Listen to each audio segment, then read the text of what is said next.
Welcome to Write Now Workshop Podcast, where you can write a book and change the world. I'm your host, Kitty Bucholtz, and this is episode 162, Writing Tips for Debut Authors, an interview with Tari Faris, coming to you on Thursday, October 31st, 2019. Now, if you're listening to this on the day it airs, you might be thinking candy or costume parties or trick-or-treating. But what I'm thinking about right now is tomorrow NaNoWriMo begins. Yay!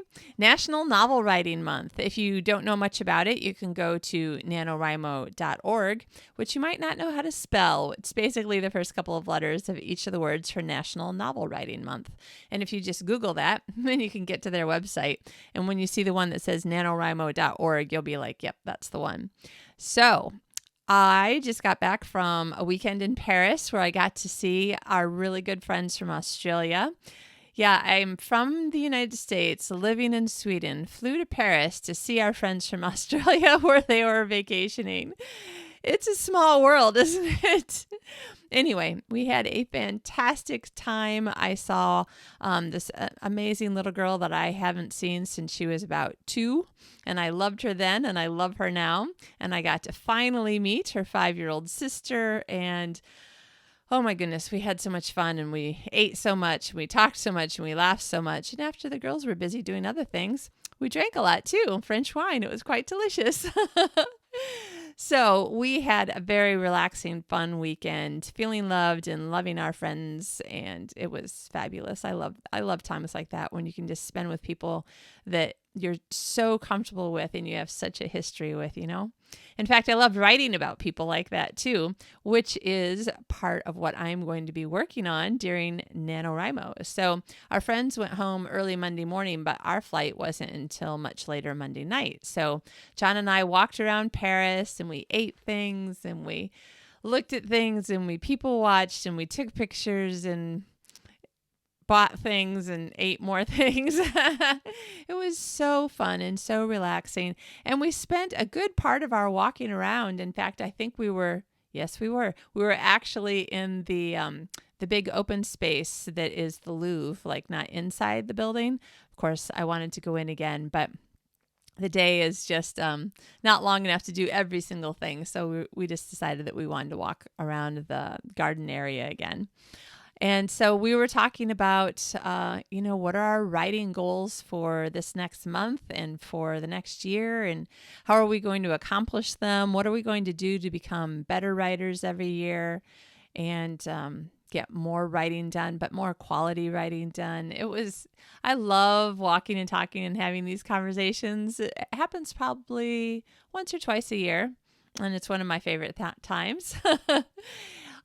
So NaNoWriMo.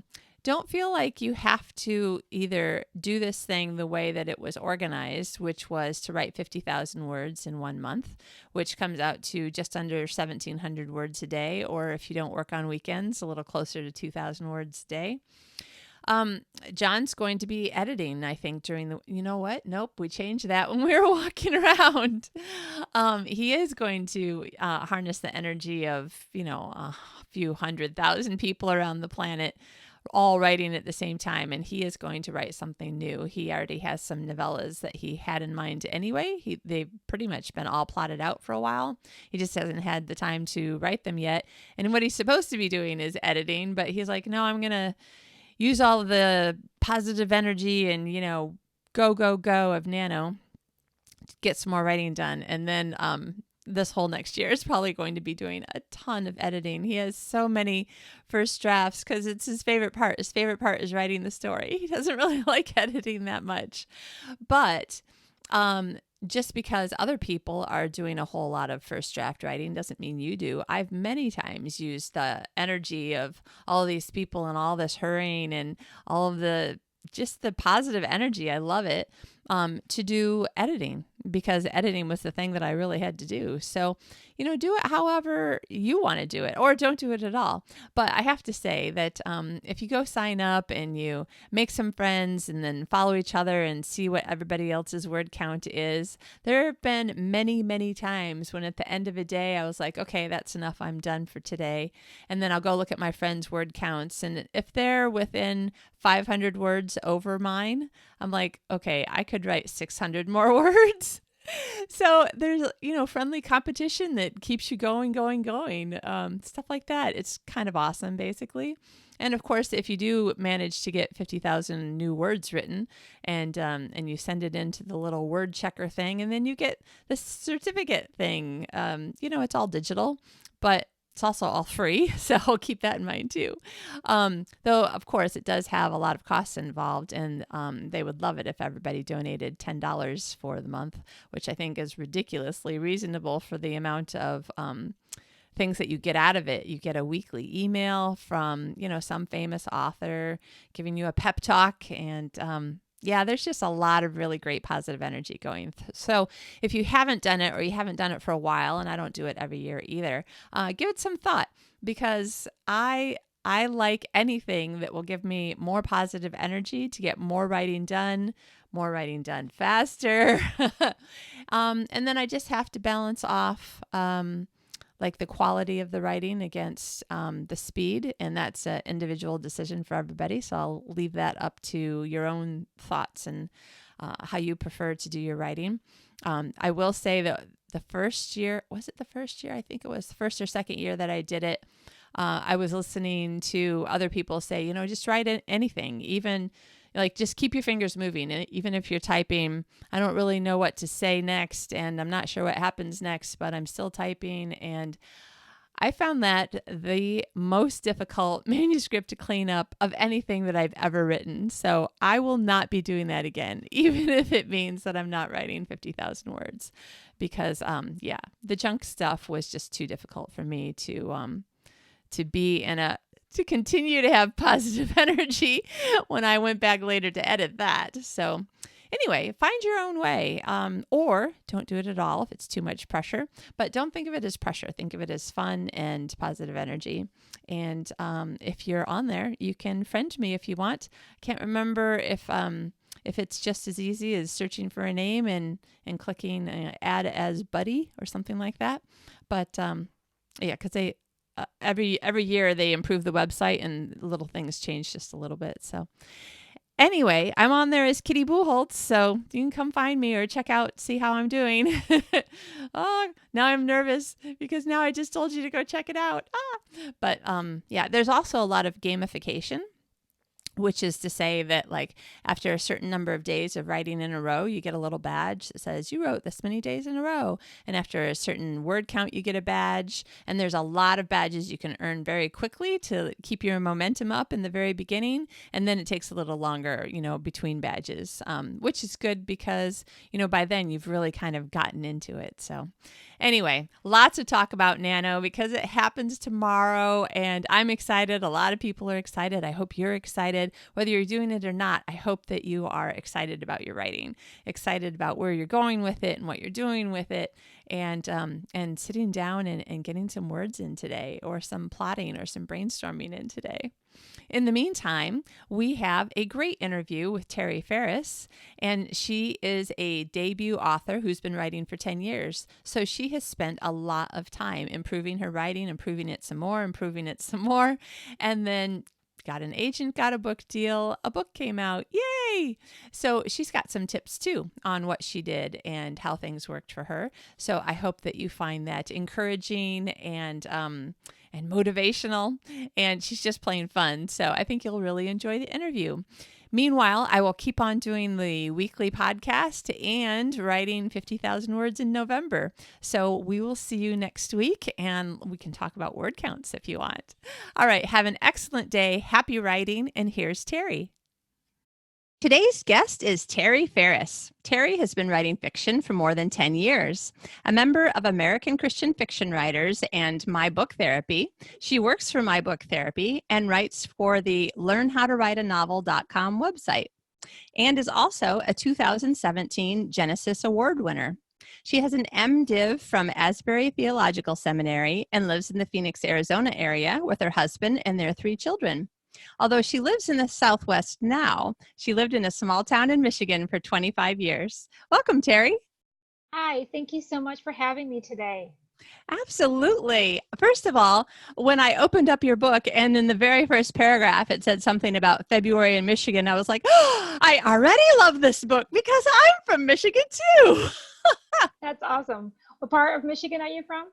Okay, so for anybody who's watching on YouTube, people from Michigan, hold up the palm of their right hand because this is the shape of Michigan. It's actually going to look exactly opposite on YouTube because of the way the video gets flipped around. But so I'm from Traverse City, which is near the top of the pinky. Yeah, which of course you know, because people, if you're looking at Michigan, your imaginary town is from near the base of the pinky and the outside of the hand, right? Yes. And absolutely. Then where are you from? Like, I'm pretty sure I know, but I'm actually from the center palm down middle, right near Jackson. Yeah. A small town called Spring Arbor is where I grew up. So weird thing. Didn't I read in your press release that your parents also lived their lives in Spring Arbor? Yes, they actually both, I think my mom moved there in junior high and my dad moved there when he was 5. And both of my grandparents all lived there. So when I moved back, it's very much that small town. Everybody knew my parents. I have aunt and uncles in town. The big joke was you never say anything to a Thompson because they could be related to the person you're talking to in town. So you have to be careful what you're talking about because they might be related to them. Right. Well, and the reason why I'm laughing is because my parents and my grandpa owned a motel in Spring Arbor for some years, which means that my parents and your parents might have known each other. They probably did. Isn't that crazy? That is hilarious. I love small towns. It's very small town. One part-time, somebody said that there was a company there, and I was like, no, that company's not in Spring Arbor. They're like, oh, it's probably a part of the town you don't know about. I'm like, it's a mile long, so I'm pretty sure I walked the entire town. Yeah, exactly. Yeah, I think it would be difficult to Traverse City is bigger. It's like 15,000. And of course, that's the other funny thing is that, you and I being from genuinely small towns, but now you live in a big city. I live in a big city. Have you had conversations with people where they're like, yeah, I'm from a small town too. It's like only 50,000. And I just burst out laughing. I was just like, we had to have pregnancies in order for our town to get up to 2,000. Yeah, it is funny. I remember the day I realized that Jackson, which is right near, that wasn't a big city. It was just, it is considered a city, but it's not a big city. And I said something about, oh, the big city of Jackson. People looked at me like, I think it's got like 50,000, maybe, maybe closer to 7. I don't know. I don't know, somewhere around there, but it's not like I moved to Gilbert and here in Phoenix, it's like they all just bleed from one city into the next. And Gilbert's just constantly been on the growth. So it's had been gone from like 10,000 to like 200,000 in 20 years. Oh my gosh. Yeah. It kind of blew up. So that's the other funny thing that you and I have in common is that I also lived in Phoenix. What part of Phoenix did you? So first we moved to the part where all the prostitutes and drug dealers lived because we didn't know that that's where everybody was. So we lived in between Thomas and McDowell on 48th Street. Okay. Yeah. So at the time, I don't know if it's gotten any more cleaned up, but every time we go visit like the godchildren or something, drive by our old streets and go, it doesn't really look that much better. I don't know. And after the first, let's see, I don't think the guy actually died, but there was like an almost murder. And we're like, okay, regardless of the fact that we think that we can't afford anything else, we need to not live here anymore. And so we moved to Ahwatukee and lived also still on 48th Street, but in between, I want to say it was like, I can picture it in my head and you'll know exactly where it is, but it was near, I think it was near Ahwatukee Boulevard. There's two, you know how the streets are all 1 mile apart? Yep. I love that. This is the best thing. I know. It's like playing Battleship. You always know where your people are. Yes, exactly. So we were 2 of those mile streets up from that big long mall that actually is, I think, the beginning of Chandler. Okay. Yeah. Yeah. Like there Yeah. was a bookstore. I think there still might be still one Barnes and Noble left there. Yeah, we have a lot. Actually, we have a lot of Barnes and Nobles in our Oh, area. that's I know. awesome. I have two actually pretty close to within a couple miles of my house. I have two big, maybe three. Nice. Yeah, we actually have. I actually was looking up though today if we have any bookstores besides Barnes and Noble, because I was next week or in the first week or second week of November is support your local bookstore day. So I was looking up, do we have a local bookstore? Yeah. I did find one. I found one in Tempe. I'm going to drive over to today. Oh, So, good. Is it changing hands? It might be. No. I don't know. It might be. I'll have to look That's, again.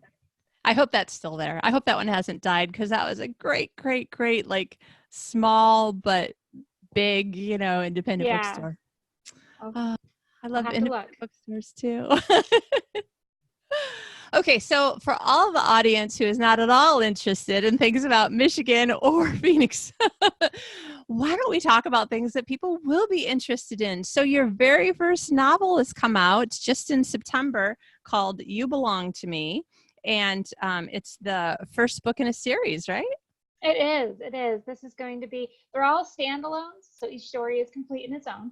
But it is, You Belong with Me is the first, and I have 3 books with Ravel coming out. It tells a little bit more of the story of the town as well. And each one has their own characters and their own story and completion. But the town, you can see it kind of evolve through the 3 stories. So. Nice. Yeah, as I was reading book 1, I was like, ooh, I think this is going to be a couple that we'll follow in a future book. I hope so, because I really like them and I want to know what's going on. Oh, hey, wait, who are these people? Could they possibly be big enough characters that they'll have their own book? Oh, I hope so. They sound really cool. I want to know. Yes, there is actually a prequel novella that is free on my website still for a limited time. And it follows 2 of the characters you do meet. And when you meet them in the very end of the book, they're already together, and they make a few references. But it's called, their names are Grant and Caroline, and they actually met in a prequel that kind of did introduce the town. I did that as a newsletter, kind of a builder prequel giveaway. So that's still available through the month of November on my website. All right. So if you're listening and it's still no later than November 30th, 2019. Yes. And then I will move it to Amazon, but it does have a sample of You Belong with Me in it too. So awesome. Yeah. So cool. Okay, so I was thinking 2 things. First, let's talk a little bit more about your book and the writing and stuff like that. But then also, when we swing back around out of that and we're talking about more writing business stuff, tell us, how things are going with the newsletter freebie sign up. Not everybody has one. People have probably heard about it, but may not know, entirely what it is, or, people who are successfully building their list that way. So, but let's talk about that more later too. But first, we'll talk about the book. Okay, sounds great. All right. So basically, I guess kind of start where you feel like starting. It's set in Michigan, which is why I was excited. It is set in Michigan, and it's a very small town. Actually, the streets are all named after the streets of Michigan and Spring Arbor, where I grew up. I chose the street names, but it's not laid out like Spring Arbor is at all. But it's Hannah is the main heroine is Hannah, and she is a realtor, but she's not very good at selling houses because she loves each house individually and wants to find just the perfect buyer for them. And you don't always get to buy the perfect buyer, you just get to buy a buyer. And sometimes when it's an old house, that buyer wants to tear it down, and she hates that. So she's really struggling against wanting to sell houses and yet wanting to restore the history, keep the history of the town. Her best friend Luke has purchased he's in a rent-to-own contract with a house, and one of the historical houses, and he is fixing it up. He's kind of he's very quiet. I wouldn't call him a recluse, but he's very much just an introvert, very quiet, easygoing, and she's trying to get him to help her when she realizes she wants to get the whole town behind a contest to win a grant to invest more in the town. She's trying to get him on board, and he's a little reluctant because she always comes up with these big ideas in his life and always ends up causing problems in his life. But they are good friends from their childhood. And they almost got together in high school, but they did not. And then they've just been best friends, but they have stronger feelings for each other that finally come to surface in this book. So it was actually kind of inspired in some ways. The romance was by my husband and I, although we didn't know each other as children. He grew up in California. We actually met at my sister's wedding, but then reconnected at a seminary, and we were just really good friends for a long time, like a year and a half before we actually considered dating. And it was just that whole friendship to slowly evolve into a deeper affection. So that was kind of fun to write it that way. So nice. yeah, it's been fun. And then it has follows 2 romances, which actually all my books in this series will do. They have a main romance and then a subplot romance. I always enjoy that when I'm reading, because I just feel like if one romance is not going the way you want it, maybe the other romance is. Right. So it's just like, oh wow, so yeah, it was this first book I wrote. I wrote it in 2012, I think. And then I've been just polishing and revising and learning about writing and being patient. I think, I gave it to my agent in 2012. And just that patience of waiting for that right door to open. And I guess that's always tell writers one thing, is I would say, it just be ready for patience. Just be ready for wherever that journey. Some people it goes really fast. They write that book and it connects right in the right market and with the right publisher, and they quickly have a contract. And it did not. It was 7 years of pursuing publication before I actually saw a contract. And now for me, it was perfect timing with the ages of my children and everything that's going on. And really, I'm so glad, because I was able to polish it up each time. I was able to run it through, give a little bit more polishing, a little bit more understanding as I've grown in my writing. But it was good, perfect timing, but it was a long time ago. A lot of times it did not feel like perfect timing. It felt like a long time. Yeah. Oh, I can imagine. So you got the agent by querying them with this book? No, I actually got the agent. I had a connection with her before. I had actually had a small connection with her. She had seen it. She had seen my first book I wrote, which was not this book, and she had read that, a little bit of it, and said that when you rewrite, because I said, well, I realized I read it wrong. I didn't really know what I was doing when I wrote this book. Yeah. My main characters didn't have goals. Imagine that. And so she said, well, I like her voice. So when she writes this new book, have her submit it to me. So that's what I did. And so I submitted it to her. And then I also was at a conference and going before editors. And then one editor said, well, I really like your voice. I like this concept, but if I don't like it, it's because I don't think this works in the plot. And so he got back to me right away, which means he really was considering it, because he got back to me within a month. And he says, I'm not interested, which means he didn't like this part of the plot, which I thought, well, probably doesn't work. That part doesn't work then. I mean, I know it's not just one person's opinion, but it was a pretty big thing. He said, I just don't think this works in the market. Yeah. So it was Hannah's goals and stuff. So that's when I made her, okay, I'm going to make her a realtor. And she always loved the historical, and she always loved all these things. But I just am like, okay, how could I bring that out? And so I ended up kind of making her a realtor and changing her goals. And it really did help the story to pop and come alive. And so that was exciting. Excellent. All right. Well, that's definitely a good tip for people listening, right? Yeah. It was patience and listen. I mean, I had to be really willing to grow and listen and throw things away that I loved because it wasn't working. So. And I think that's probably the hardest part too. Do you think that it was difficult to see the parts that weren't working because you loved them? Or do you think that as you were learning, you were able to then see them, and then it was just hard, but knowing that you had to cut things and change things? I think both. It's a funny thing is the opening scene of the prequel novella was the opening scene of this book. Oh, And I finally decided it just wasn't working because people did not find her, it just because of the situation, they did not find the heroine likable during that yeah. scene. Now it works in the prequel because it's a different setup. It's not the same this guy I've always known in my life. But anyway, when I pulled that out, so many people were like, "Oh, I love that scene so much. It's hard to say goodbye." I'm like, "I know, I do too." And which is funny because then I actually the prequel came because I was like, "What scene would this work in? I love this scene so much. What kind of a situation would this work in?" And it's actually a breakup scene. It's pretty funny. And Wow. and so I had to figure out what kind of a story would it be, would it work in, and then I just kind of that's how the story unfolded. Um, and with so you never know. Sometimes you can save some of those lost favorite pieces, and sometimes Yeah. you can't. Yeah. Yeah.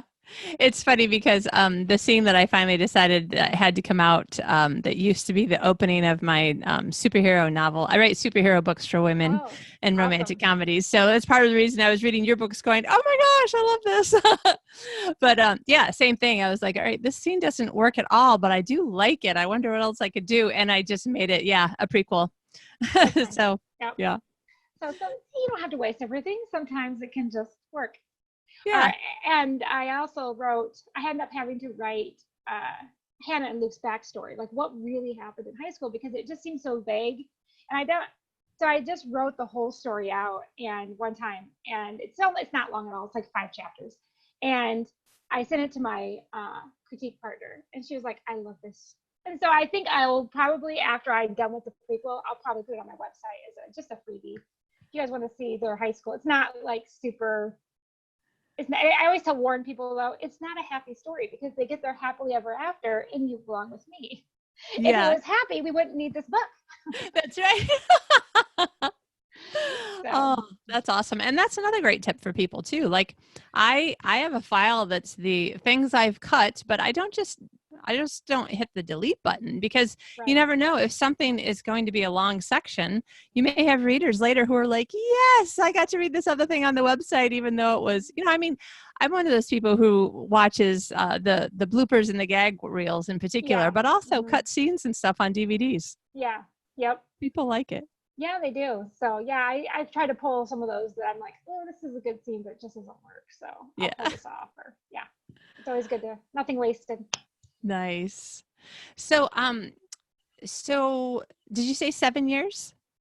7 years from when I started pursuing publication with this novel till it actually saw a contract, and then it was I was a year before the book came out. So Sure.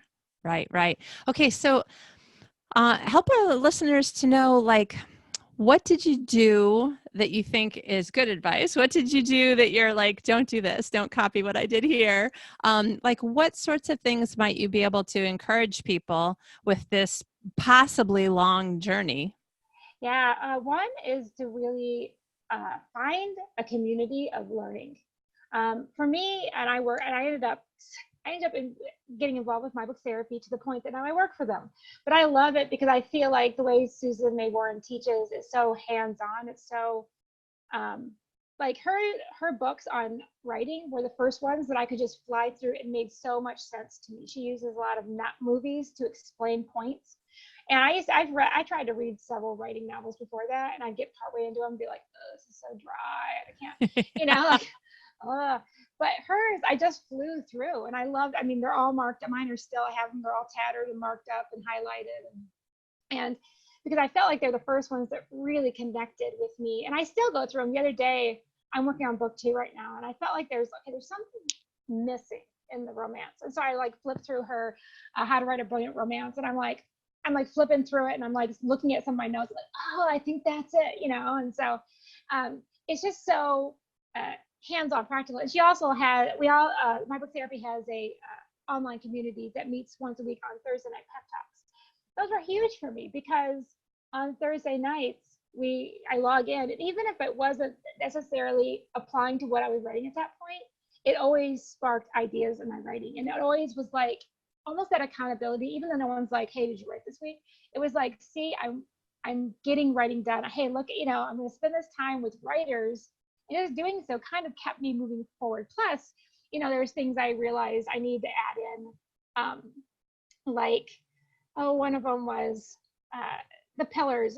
There's this, I can't give away anything, but there's this song in the end of the book, and that was probably on the third revision. That it was the idea that she has. Susie talks about the four pillars of a novel, and that idea that just really feel like not all is lost. You know, what I mean, like when there's redemption, there's certain things in a novel that you can't necessarily fix, but you can show some healing in the midst of the brokenness. And so there's a lot of those things that I was like, oh, I could just, and people love that point. And people have talked to me and be like, this is such a powerful scene, Terry. And I was like, well, good. That didn't even make it into the fourth time. And people love, and people love Otis, which is this hippo that mysteriously moves around town. And he actually was the very last version of the book. Just before he got picked up by contract, he was the last thing I added. And that was because of a class I took at ACFW, which I highly recommend as well, being involved with. And I took a class from Liz Johnson about just how to make your setting a character. And I was like, that's really what I need to do with Heritage, because especially in this first book, I just really talk about like, it's run down, it needs to be fixed up. And I didn't want people to be like, why do people live there? It sounds terrible. Yeah. So I wanted to give it some likable aspects that people are like, oh my word, what a cute town. So they could kind of have some of that feel that Hannah has without it seeming, so just these little things. So we have this mysterious brass hippo that nobody knows how it moves. And people always ask, will we find out? You do find out how it moves, but not until book 3.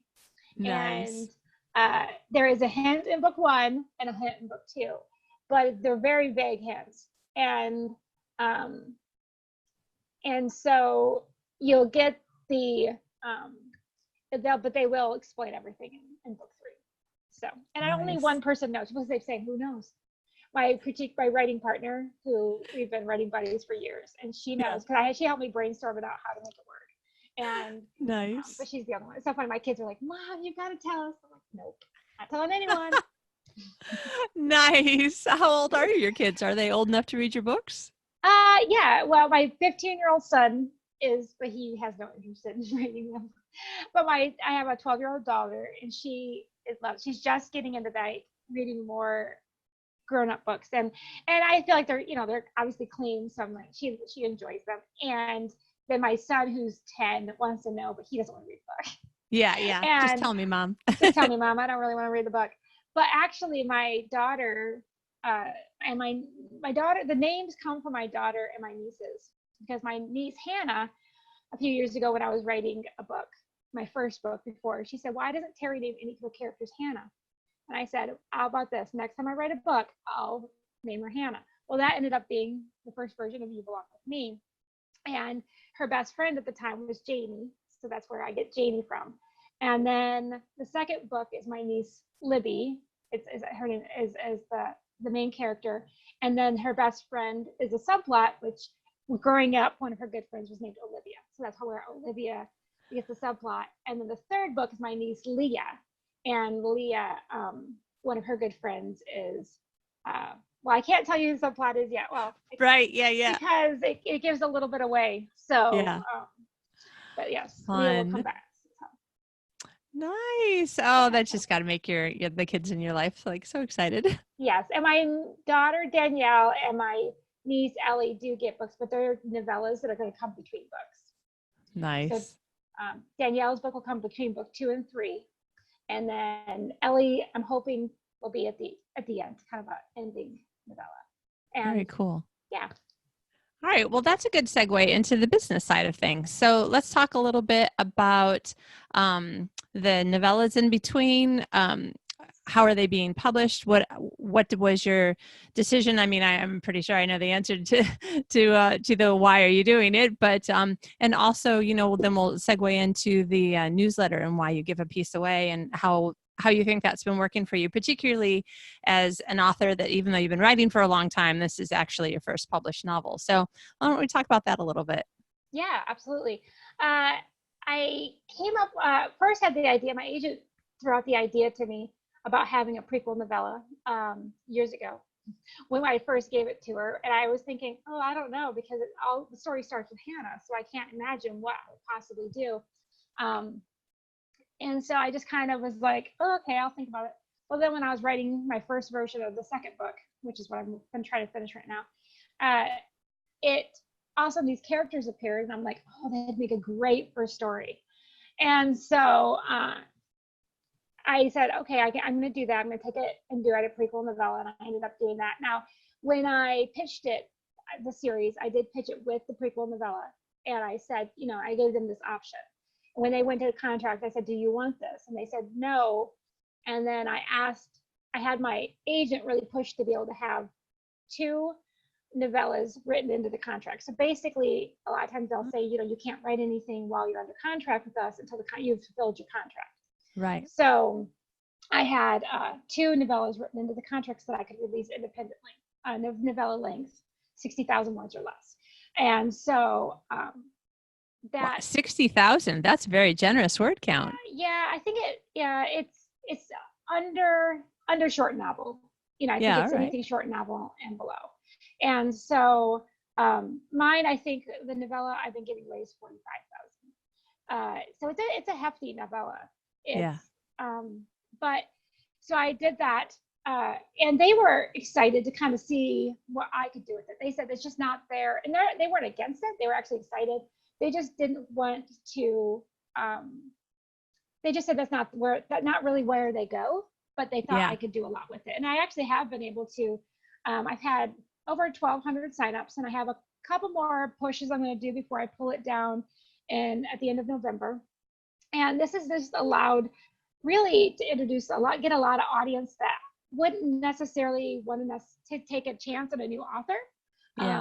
It tells a story, and then it does include the first chapter of You Belong With Me. So it kind of gets to introduce you to these characters. You do meet Hannah and Luke in the novella.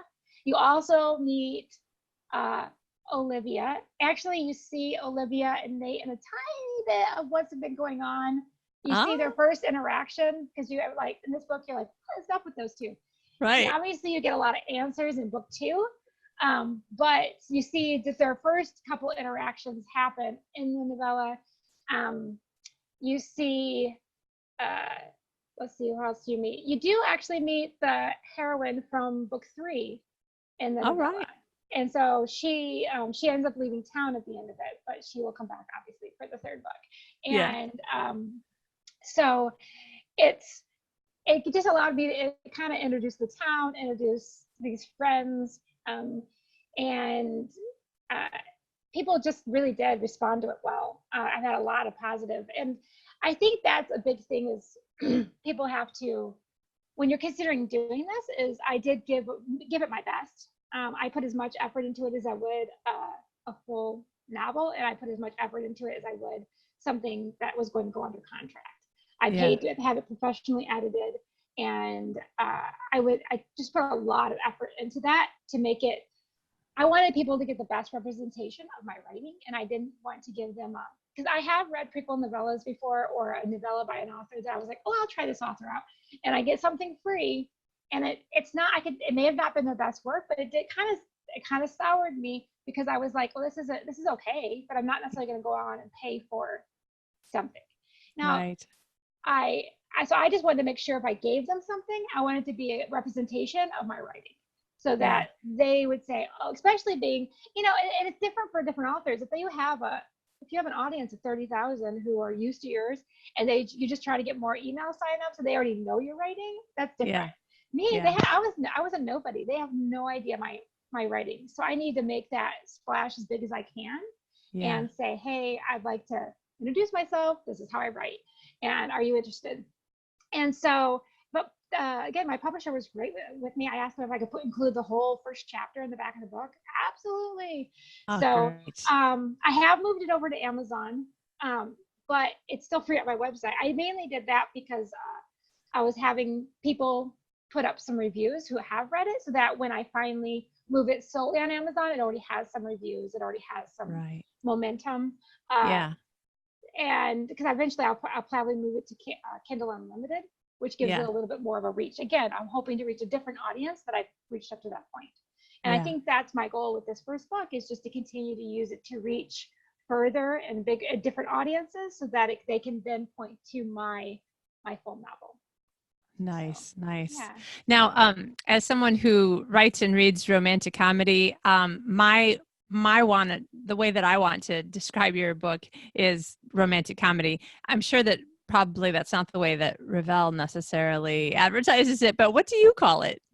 I don't know. I always tell people it's inspirational romance with a touch of humor, because I will say, I get very intimidated by the word romantic comedy, because I don't want people to read it and be like, that's not funny. Oh, Because honestly, I don't think of it as funny. I don't think I write funny. I think Hannah's a funny character. And so she just naturally is funny. But I'm like, well, what if somebody writes it and they don't find Hannah funny? They're going to be like, why is this romantic comedy? This isn't funny. And I'm like, oh. So I honestly didn't even think I wrote funny until people started describing, like, oh, Tari, you're right. Your writing's hilarious. I'm like, is it though? yeah. So, Well, and the thing is that it's the kind of hilarious that, like, when everybody is trying to be serious, you're just laughing at how ridiculous that, this or that is happening. Just things like the ice cream, and I think that was chapter 1 or 2, so I'm not really giving anything away. Yeah. But like, she's really upset. She's eating all the ice cream in her bowl. He gets the ice cream out of the freezer again, hands it to her again. She puts more in her bowl. I just think it's funny. It's funny that he knows her that well, and it's funny that she's just like you or me, or Yeah. I would say it's true. Now, I do think there's a little bit less humor in the second book, only because I feel like the characters are just less funny people. Does that make sense? They're just much more of a serious person, where Hannah's much more, and I don't know, just kind of like you say, kind of a mess, and he knows her, and they're just hilarious together. So I guess I don't mind people thinking it's funny, and I'm glad they do. I just am like, oh, I hope people think it's funny, because I don't think of it myself as funny. I'm like, it's just real. This is right. People. That's just who they are. Yeah. So, but yeah, and then, but in the next character, she's a lot more serious, but I still think she has her funny moments, because life is full of funny moments. Right. It's so true. Even the times that are really ridiculous, that eventually you're going to laugh about this or that. Not today, but eventually. That's right. Oh, nice. All right. Well, let's see. So, what kind of advice would you like to give to people? Do you want to talk about some of the things that you've seen her done on My Book Therapy, or did you have any kind of a few tips in mind from your own journey that you wanted to share? Yeah. The biggest thing I think I've been learning lately, of where I see really the difference between like a beginning writer and a writer who's really starting to, I would say, get it. Like, yes, you're finally finding your voice. And I know people always get intimidated by like, oh, well, you need to find your voice. Well, what is my voice? And I think that's just how you write. And that only really happens through experience of writing. So, right. And the more you write, the more your voice comes out. But I think one of the things too is that when we talk about it, and it's been around for a while, but that whole deep POV and just really along with that, the whole showing versus telling. And I used to always think showing meant like you have to show him walk to the door, not just tell that he walked to the door. You have to show that he opened the car door. And that's not really what it's about. It's showing what they really mean is instead of saying he was angry, what kind of mannerisms, what kind of things can he do that we know he's angry without even telling us his emotions? Like, don't tell us how he's feeling, but you can, because a lot of times you don't just walk around thinking, I'm angry. So, but, and, you'll slam something down, or you'll get frustrated, or like there's all these things that you have. And I think the challenging thing for me is a horse giving everybody different mannerisms of how they react to things. Because I tend to, like one character I actually had that every time she had a headache, she massaged her temple with her ring finger, which worked for her. But then I'm like, no, I can't use it again, because I can't have every character doing this every time she is like gets stressed, and And I mean, now that I'm doing this, I really need to come up with a list of like, okay, this character's mannerisms, this character's mannerisms. so that I don't like repeat every time Tari writes a character who's angry. They do Yeah. it, Yeah. because everybody is unique, and so finding that. But I think that whole really getting deep into your characters. I was looking at some a writing sample yesterday from a writer who was asking me to look over it, and I could see like some of her growth through, because it was a longer sample, through her writing. But in the beginning, just a lot of wanting to overtell, wanting tell emotions, tell backstory. They just feel like you need to tell your audience all these things, and I'm all in favor of just making them wait. You know what? That's what the book's here for. You will get your answers. You have to wait for them. Obviously, with artists, I don't mind making you people wait. And there's all the times my editor will be like, "Are you really going to answer this question?" Well, I'll get there, and I can tell. If she thinks it's taking too long, you can tell me, because I don't want to annoy my readers. But Yeah. I'm okay with, it's okay to make them wait. Drop some breadcrumbs, give little pieces, but the whole story doesn't need to come up front. Because Right. we don't often think, you look at somebody and you're like, "I'm remembering now about the day that you took me on a picnic. And we sat and and you said this to me, and everything changed in my world." Because, like, very rarely do you think through the entire, when you, but try to stay really, you have snippets of, I thought of that day, like when I saw him, that the day, whatever flashed in my mind, if you're speaking first person. But anyway, have that idea versus the just drop a breadcrumb of saying, she thought of it, but then it was gone, because that's how quickly people think of something. And then later on, give the opportunity to hear the whole story. But there's ways you can just weave it in and just stay really in their point of view, with emotions, with, the stories, backstories. I always want to overtell too. And I will tell people all the time, I am not exempt from this, because I will try to help people. And I'm like, I'm not exempt from this. I all the time will tell too much, or even in description, if you're really in deep point of view, you tell only really what they're going to notice. So we don't necessarily need to know everything in the room. What are they noticing and why? Like, what would be? And so, like, my guys do not notice a lot of design and color, because my husband does not notice. Like, we could walk through a room and I'd be like, "What color was the couch?" And he'd be like, "There's a couch." Right. I didn't sit on it, so why do I need to know there was a couch? So right. I try to really think, how would this person see the room, and what would they notice and why, and walk through things with them, and not just dump description, because I as a reader tend to skim over dumps of description. So how do you weave it in to make it feel natural to the reader without? So, because I always felt like I was bad at description, but that's one thing a lot of people have said with my book. They're like, "Oh, I love the way you weave in description." And I really thought of, I tried to analyze, there you go, how, but a lot of that I realized is, instead of doing a big section of description, I would just put little bits here and there of what the character was experiencing in that moment. Yeah. So I feel like as we're moving more, the writing moves more and more to a deeper point of view. I feel like that's really kind of on trend, what publishers are looking for. Yeah. There's those ways that you can look for that. And also, to not be concerned that your first draft is going to have too much of a whole bunch of things, and not enough of a whole bunch of things. Yes. That's okay. It's a first draft. Yes. I always say my first draft usually for me is 90% dialogue.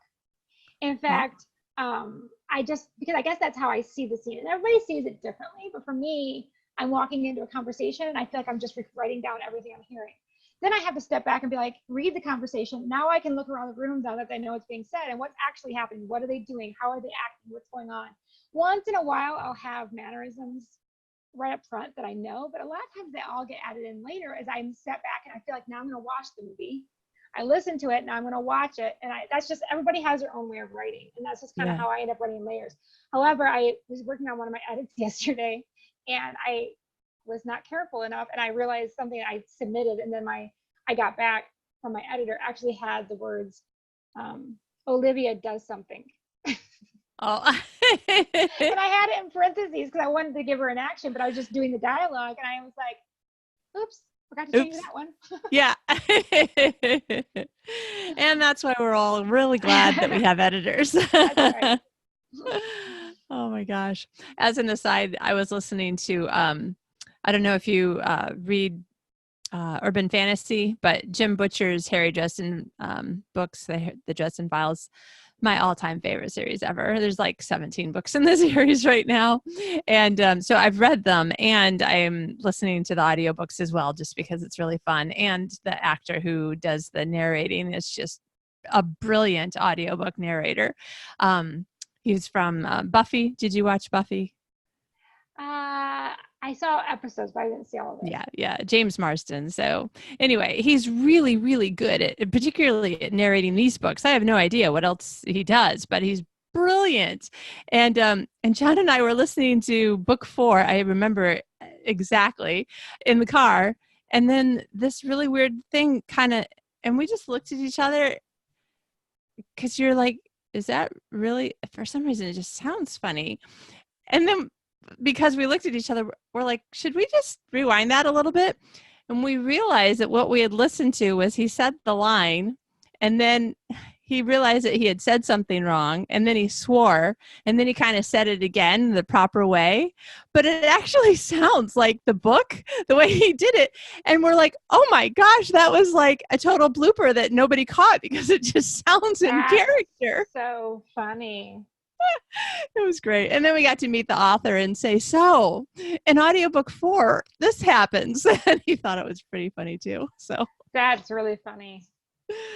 You can't catch everything, but that's why we have. I actually had one person send me a letter and said, I'd like you to know I read your book and I didn't find any errors.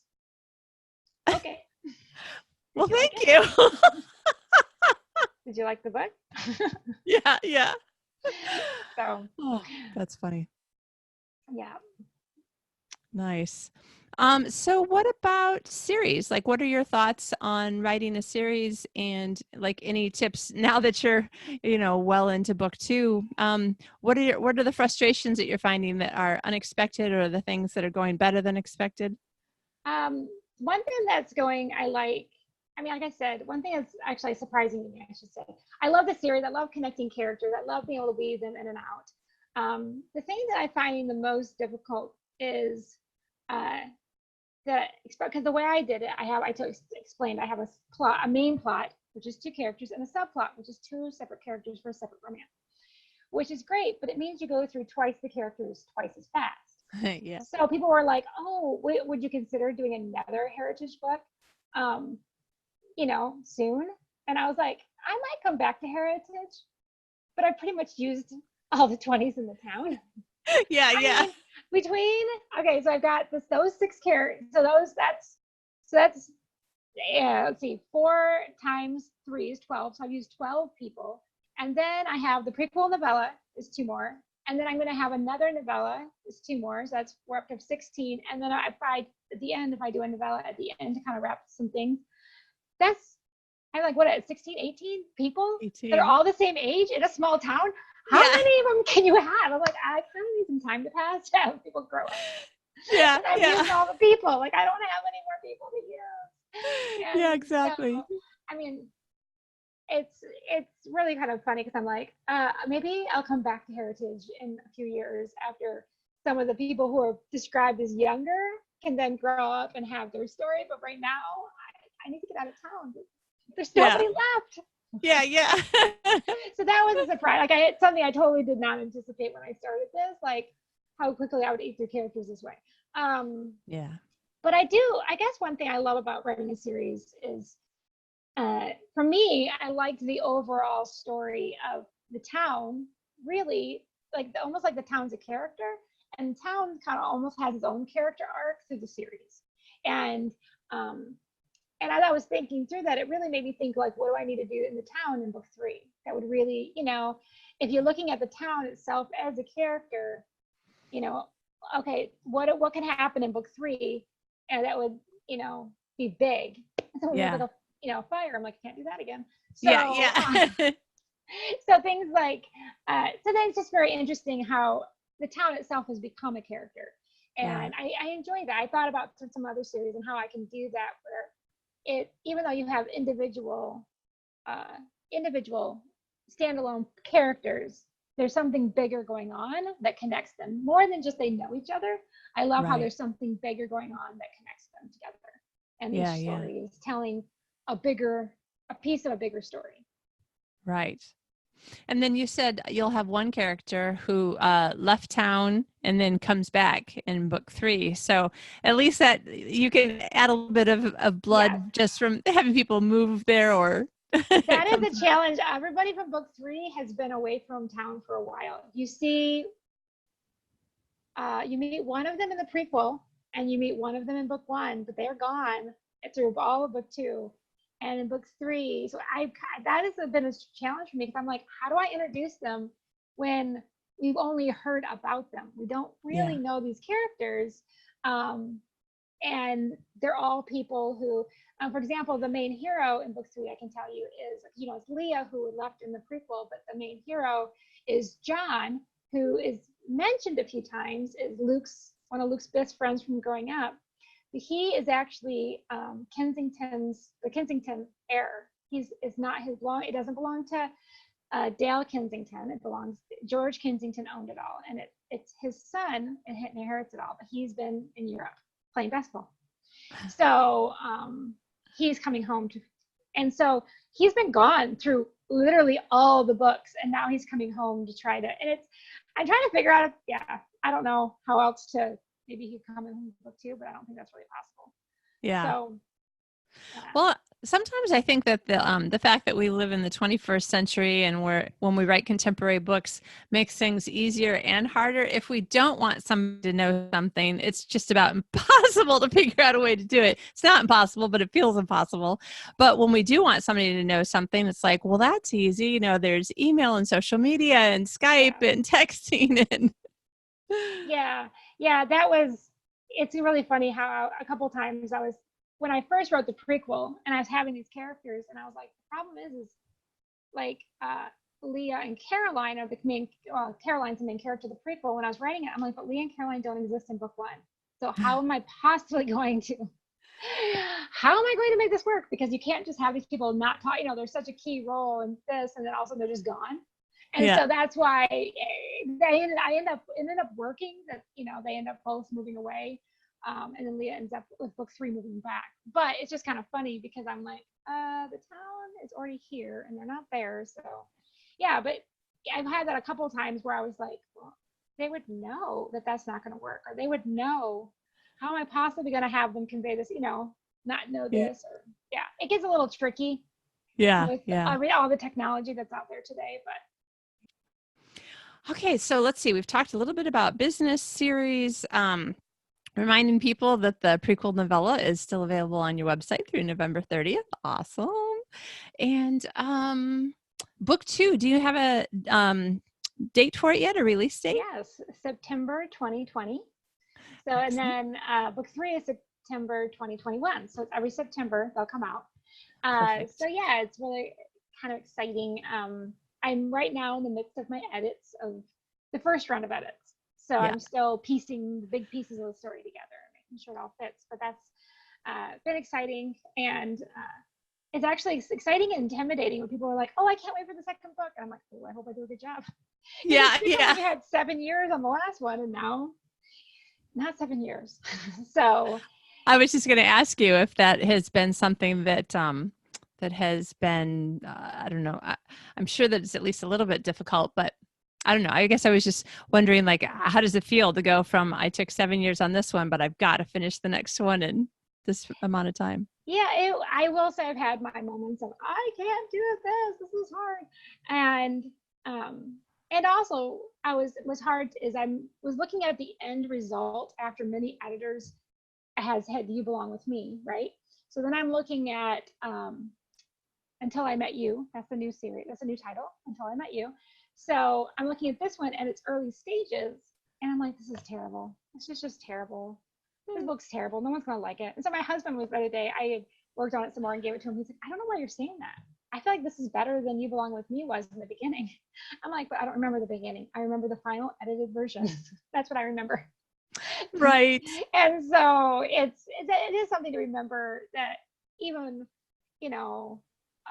right now I'm going through the first edits, but still, yes, it can be polished up here and there, but it's an early version, but it's not that bad. My husband's like, I think it's better than where the other one started. I'm like, okay. Thank So goodness for your husband and your critique partner, right? yeah, that's right. Speaking truth into us and saying it's okay. And just that when my first deadline approaching of, will it come together? Is it coming together? Will this work in the end? Yeah. It did. It's coming. Yay. There's a few bumps still I'm ironing out, but it's coming. Yeah. But that's another thing to just to be able to plant your feet on that rock and say, this is just, publishing is a gravel road, not a paved road. Yes, absolutely. Absolutely. Yeah, there's something to when, especially getting reviews, good reviews, bad reviews. And I try not to read too many because it can really mess with your head. But when one of them, a negative review I saw, I had to really come to a point of saying, you know what? It's okay. I did not connect with that person. I wrote the best book I could at the time I could write it. It will not be hopefully the best book I'll ever write because I hope to get every book's better. But at the same time, I feel like I was being obedient to what God called me to do and write the best book I could. And I have to leave it at that and walk away to the next book. I can't wonder what I could have done better because it's a growing, it's always growing. It's always, like you see it in artists, like their beginning work, hopefully their end work is getting better and better as they continue to grow in their art. And so to give myself some grace in that and say, you know what? I did the best I could do. Now just leave it, and you can't do anything about the reviews. Some people I've had responded with just amazing how it connected with them and how God used it in their life. And those to me are worth all of the why I write. That is why I write. And the negative reviews will come, and that it's not going to connect with everybody, and that's okay. But I've just really been really happy with the positive reviews and how God has used it in people's lives, and that's to me such a answer to why I write. That's awesome. That is awesome. Oh, wow. Okay.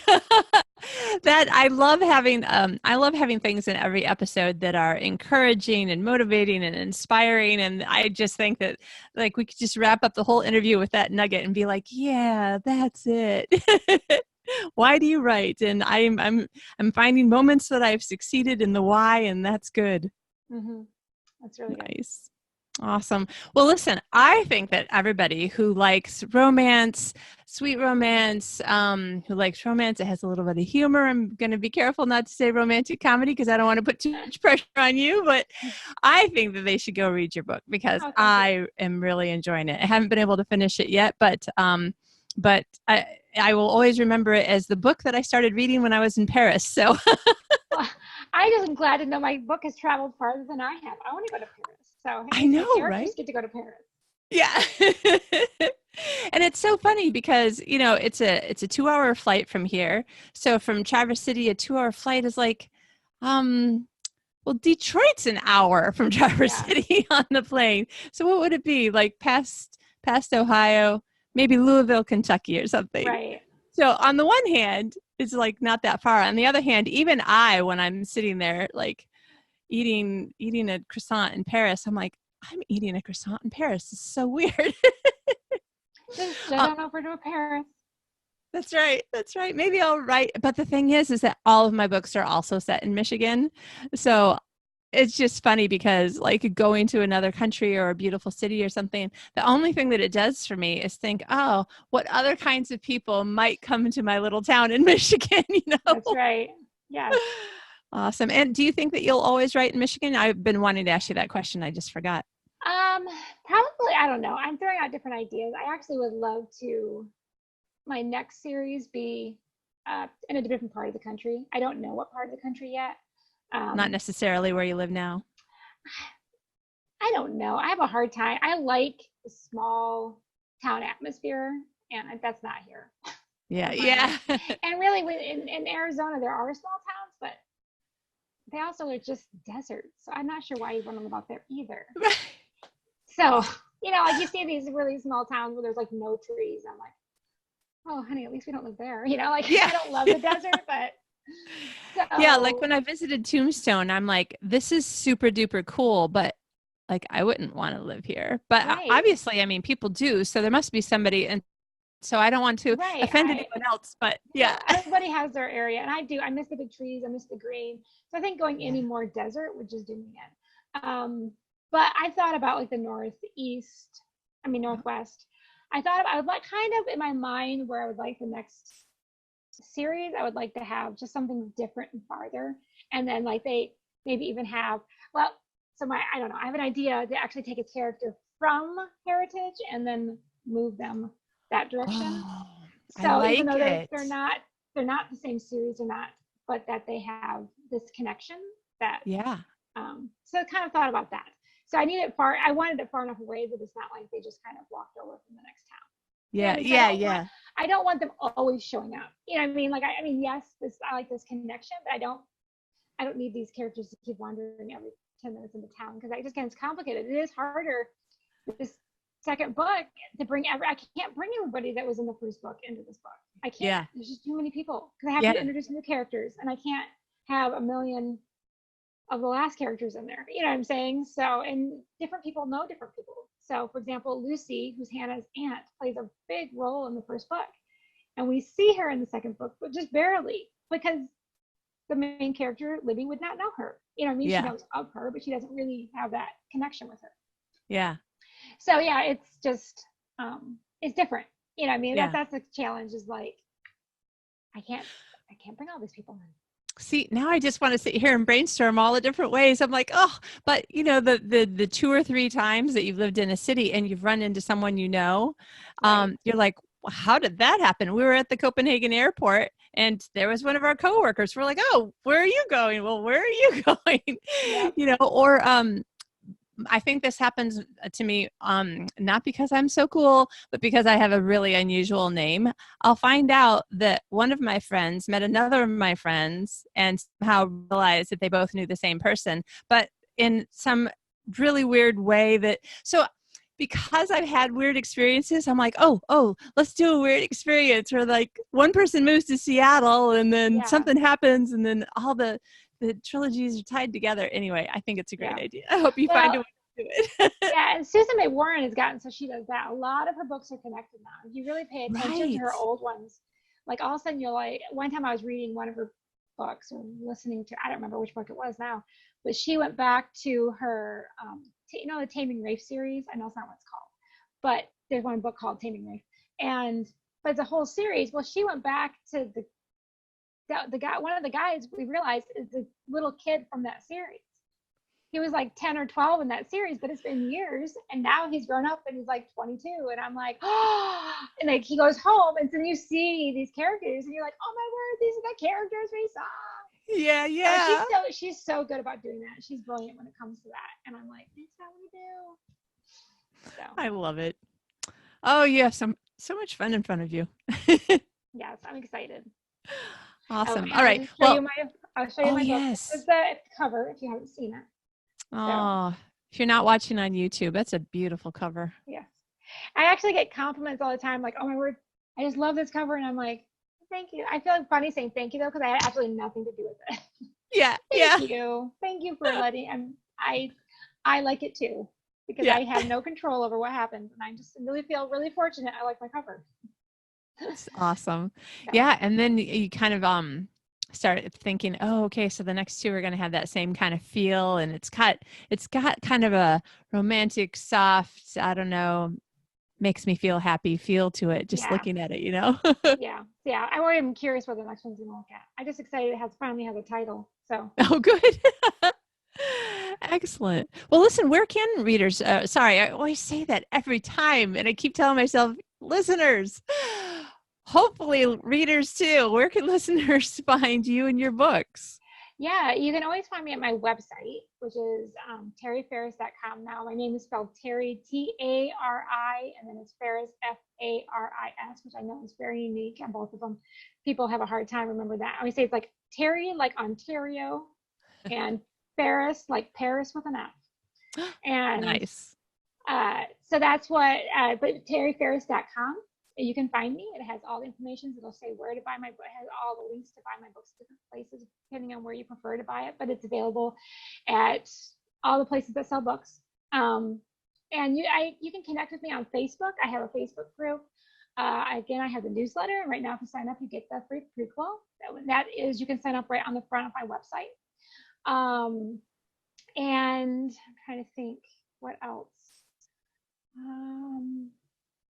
Writers conferences Yes, I go to ACFW every year. At least I try to go to ACFW every year. This year will be at Book Lovers Con. So if you are a person who likes to attend that, I will be there this year. I'm excited. And I will be one of the authors next year at the Story Fest, which is a event for readers that is connected to ACFW. I am signed up as an author for Story Fest, as well as I'll be attending, if you're a writer, ACFW. So, and hopefully I did help Susan May Warren teach a class at ACFW this year, and I hope to teach a class next year too. We'll see. Sweet. Plus you're writing on learntowriteanovel.com, right? I am writing on learntowriteanovel.com, and I do help teach at the My Book Therapy Pep Talk on Thursday nights, and that is a paid membership. But like I said, it's great community if you are a writer and you are looking for a community to plug in and encourage you in your writing, and also give you great writing advice and lessons along the way. I highly recommend it at novel.academy, or you can just go to mybooktherapy.com and go lead you there. And I teach probably about once a month there. Cool. Awesome. Well, Tari, I have to say it's always a pleasure talking to another Michigander, and always fun to talk to somebody who writes books that I really, really am enjoying reading. So thank you for writing something I'm loving so much. And thanks for being on the show. Thank you so much for having me. And it's a privilege to write. It's a privilege to talk about my writing. And I just am so thankful for each day I get to do it. And I'm excited about where my writing journey will go. And so we'll see.